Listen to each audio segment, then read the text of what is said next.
enlaza con otro tema que no habíamos planteado hablar, pero que me parece relevante y que voy a meter a Max en el, en el lío sin que se lo espere, que es el tema de la educación, porque si ahora programar ya no es tan relevante, ¿qué pasa con todos esa gente que se está planteando entrar en el sector, que se está planteando aprender a programar? A mí me lo preguntan a menudo y yo personalmente quizá tampoco le he dado las vueltas suficientes, pero personalmente no tengo una respuesta, pero sí que leí algo que comentaba Max el otro día en LinkedIn y me pareció una visión interesante, así que me gustaría pues, que nos la contaras por un lado y luego también debatir hacia dónde creéis que van las carreras o los bueno, las formaciones profesionales de programación, etcétera, ahora que parece que, por un lado, el código cada vez, perdón, cada vez tiene menos valor y por otro lado, el, el que incluso aunque lo tuviera, es muy difícil para una persona que está empezando el decir, oye, pues si es que esto en un minuto me lo hace Cursor o me lo hace ChatGPT y yo tengo que dedicarle aquí horas para entender lo mismo y hacer que funcione. Entonces, creo que hay que cambiar muchas cosas ahí. No sé cuáles, pero la visión que dio Max el otro día me pareció muy interesante y si te animas a contárnosla. Tú dices la de empezar por el alto nivel, ¿no? Sí. Vale, pues o sea, yo lo que comenté era que si yo ahora tuviese que enseñar, yo no empezaría por las bases, como se ha hecho siempre, de esto es una variable, esto es un if, etcétera. Yo empezaría por empezar a enseñar con bytecoding, en plan de, pues mira, cógete a esta gente, pídele esta aplicación sencilla y para un alumno es lo más reconfortante, porque con un prompt sencillo obtiene una aplicación sencilla y la puede ver y probar. Y a partir de ahí avanzar en un lado, por un lado, en un poco más en profundidad lo que es la parte del prompt engineering, context engineering, todo eso, pero por otro lado, luego ya a partir de ahí ir bajando más en el nivel, a ir aprendiendo más programación, digamos, hasta llegar a un nivel más bajo. De esa manera, para un alumno va a ser mucho más ameno aprender, porque no tiene que empezar a aprender cosas que no puede probar. O sea, porque al principio pruebas un Hola Mundo, sale la pantalla, Hola Mundo, muy bien, pero yo no quiero hacer un Hola Mundo, yo quiero hacerme un Netflix. Entonces, para un alumno eso, pues voy a hacer una aplicación que, yo qué sé, que encienda las luces de mi casa porque tengo bombillas inteligentes. Pues si lo puedo hacer con un prompt y le sirve, pues va a ser mucho más gratificante al aprender que no empezar con un hola mundo. Y entonces, y de ahí ir bajando todo lo que él quiera, porque a lo mejor dicen, yo ya con esto me vale, a lo mejor hay una empresa que simplemente quiere hacer productos y con lo que yo sé me vale y ahí me quedo. Y habrá gente que quiera saber más y quiera bajar más en profundidad porque le salen errores y quiera ser capaz de depurar porque a lo mejor la IA no puede y quiera aprender más. Pero de esa manera todo el mundo empieza más feliz y baja hasta las bases, hasta lo que quiera. Entonces es como yo creo que yo enseñaría ahora a programar. Esto Yo creo que me recuerda un poco al camino que llevan muchos vibe coders de esto, que luego los programadores ponen, tratan de ridiculizar todo el tiempo. Otra vez yo creo que ahí se incluye bastante el tema del ego.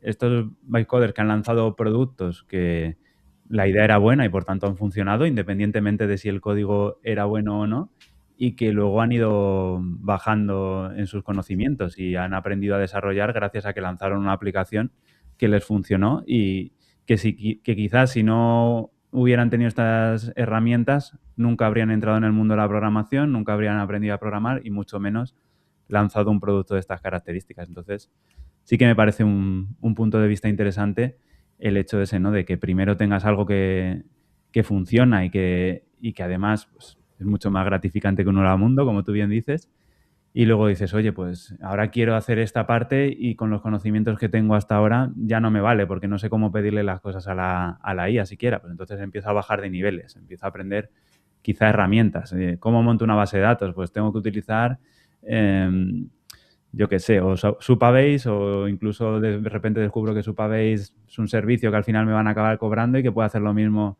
con Postgres. Pues de repente descubro que es Postgres y sigo bajando. Ahora quiero montar una tabla y no me la está montando como quiero, pues a lo mejor tengo que empezar a aprender SQL y aprendo las bases de SQL.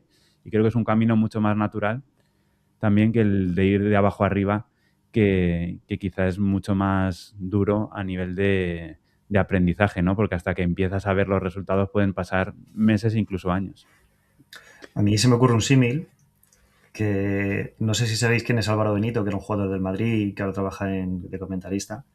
Entonces él en una entrevista contó que, o sea, él empezó cuando se lesionó, él ya le gustaba la música, ¿no? Se lesionó y formó un grupo de música, Big Noise, y empezaron a cantar, tuvieron éxito. Bueno, él contó que tardaron, pero bueno, empezaron a tocar y tuvieron éxito. Y a raíz de ya seguir tocando, llegó un momento que les criticaron porque decían que habían cambiado el estilo. Y contó que un día, ay, ¿cómo se llamaba? Melendi le dijo, tú tienes un problema y es que estás empezando a aprender música y eso ya no tiene vuelta atrás.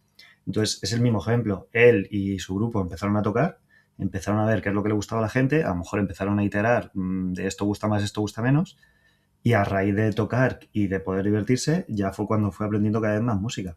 Entonces, para mí es un ejemplo de que antes a lo mejor era mucho más difícil meterse en la música, pues imagínate en la Edad Media, porque necesitabas un órgano de una iglesia, etcétera, pero hoy en día cada vez el acceso a hacer música es más sencillo. El tío este que hizo la canción con Shakira de Piqué, el que estaba detrás todo el rato de espaldas en el videoclip, no sé cómo se llama.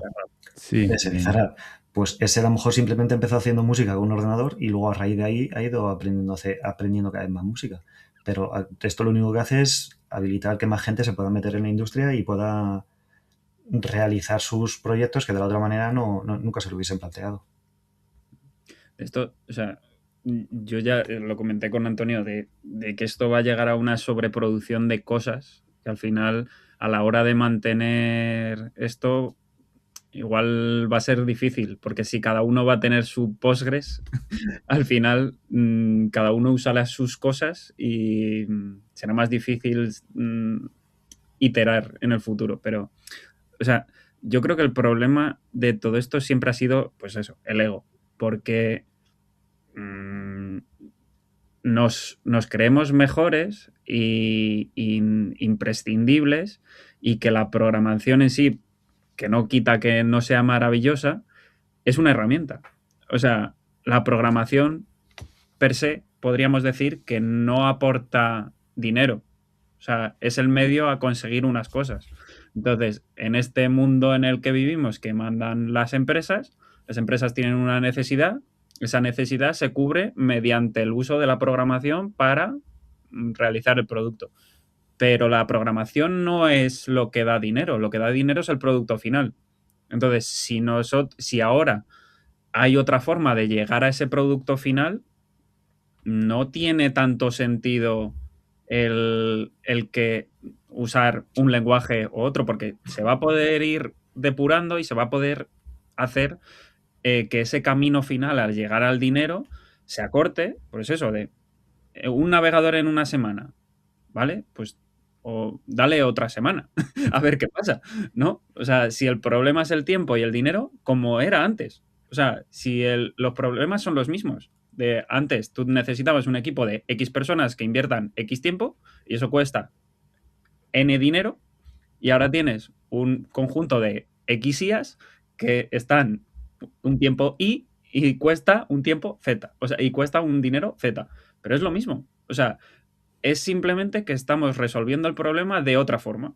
Entonces, hilado con lo que planteabais de la educación, yo creo que se van a tener que dividir muy las carreras incluso, porque lo que antes tú estudiabas, vamos a ingeniería de software, vale, vamos a reducirlo en programación, el típico picacódigos que hemos dicho siempre, eso ya no va a tener tanto sentido, porque el picacódigos va a ser un mal llamado prompt engineer, ¿no?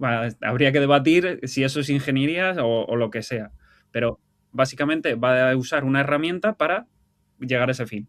Y yo estoy de acuerdo en que igual para ese tipo de educación sería lo principal, porque tú quieres resolver el problema de las empresas, que son las que te van a pagar al final. Si las empresas necesitan eso, tendrás que poner énfasis en eso desde el principio. Antes, lo que decía Maxi, empezabas por las variables porque no podías programar sin una variable, pero ahora vas a poder programar, entre comillas, ¿no? sin saber siquiera lo que es una variable.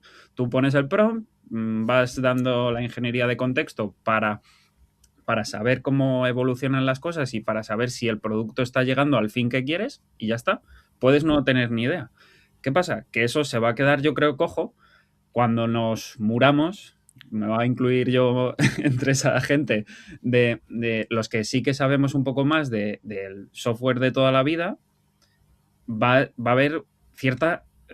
se va a necesitar investigación en ese terreno. De que alguien que revise de verdad a la IA para decir, vale, sé lo que es una variable, vamos a reducirlo al mínimo, a mínima exposición, ¿no?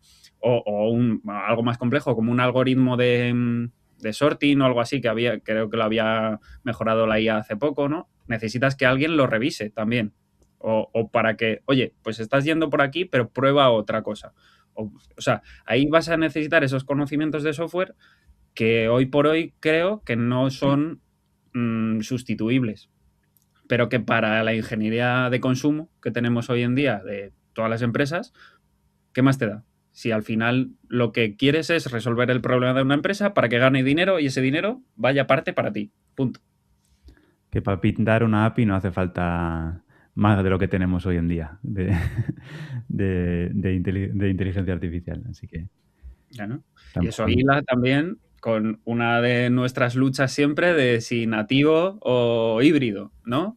Pues al final, por mucho que nativo sea lo mejor, ¿no? Y haya talibanes que digas, nativo siempre va a ser mejor. Pues siempre va a ser mejor si tú tienes unos recursos más holgados, un equipo más holgado o lo que sea.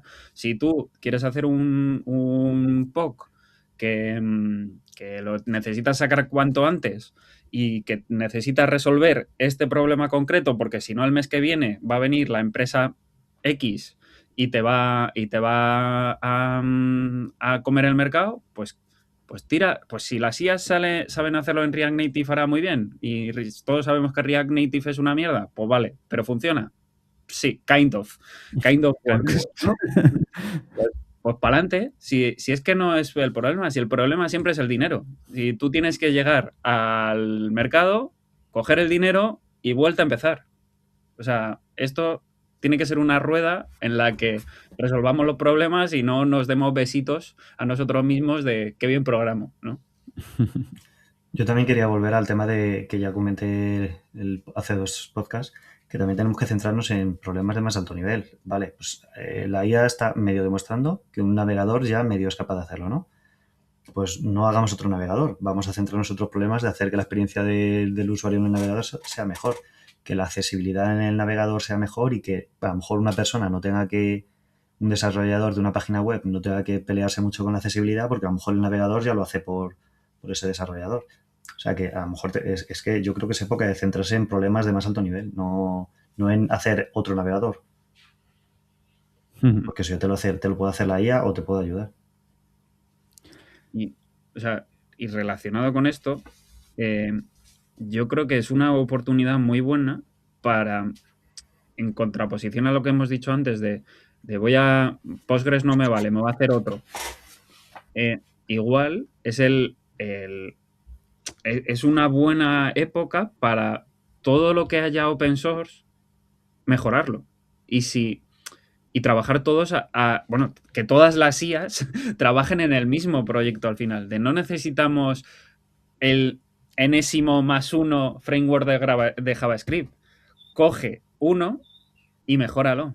Y que todos los esfuerzos al final vayan orientados a lo mismo y que no haya 1000 productos diferentes, no, porque uno resuelve una cosa mejor, vale, coge uno de los que hay y que lo resuelva también.